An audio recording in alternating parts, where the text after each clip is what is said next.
President Trump lobbying threats at General Motors over its plan to slash more than 14,000 jobs. He says he may pull subsidies and even retweeted an account that said GM should pay back the $11.2 billion bailout that was funded by the American taxpayer. GM's decision will likely devastate entire communities built around these plants in Ohio, Maryland, Michigan as well.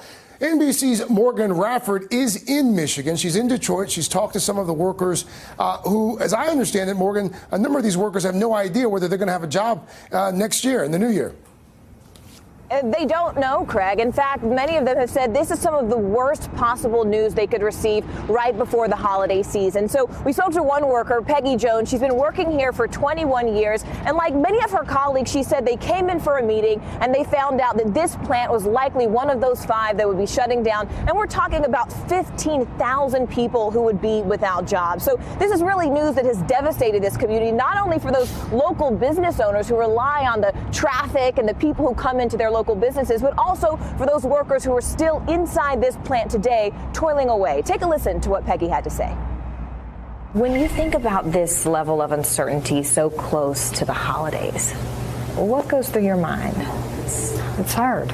It hurts. It does. What's the feeling right now in this community? Because it seems like this plant was a major source of jobs. Yes, absolutely. I mean, there's more than just us inside the plant. There's all the businesses around us.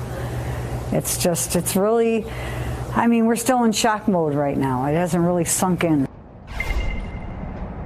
Well, Craig, this is not only about jobs and about money, it's also about pride. Peggy said to me last night that, you know, working at GM gave her so much pride. And even when you drive around the streets here of Detroit, you see so many American-made cars. And she says today it feels like people have forgotten to buy American-made products. And this is what she feels like is the effect. People like her who are potentially losing their jobs now right before the holiday season. That's also part of the sentiment we heard echoed by the president, who basically said in a tweet, look, America saved General Motors, and this is the thanks that we get. So you can see this community is taking this pretty hard, and they're reacting here on the ground. Correct? Morgan Radford. Hey there, I'm Chris Hayes from MSNBC. Thanks for watching MSNBC on YouTube. If you want to keep up to date with the videos we're putting out, you can click subscribe just below me, or click over on this list to see lots of other great videos.